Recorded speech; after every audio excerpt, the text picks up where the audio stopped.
Sosok Reino Barak, suami Syahrini yang jadi idaman setiap wanita.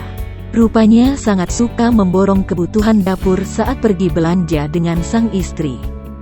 Hal tersebut menjadi kepuasan tersendiri bagi Reino Barak kala belanja bersama Syahrini.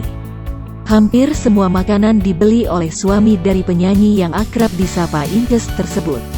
Diungkap Syahrini, rupanya belanja makanan menjadi kebahagiaan tersendiri untuk konglomerat bernama asli Reino Ramaputra Barak tersebut. Apalagi kini mereka tengah liburan bareng di Singapura. Satu sifat dalam diri Reino Barak tersebut membuat Syahrini gemas. Tak ayal dia pun turut merasakan senang melihat suaminya semangat borong belanjaan.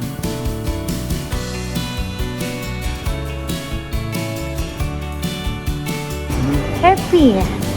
Happy. Oke.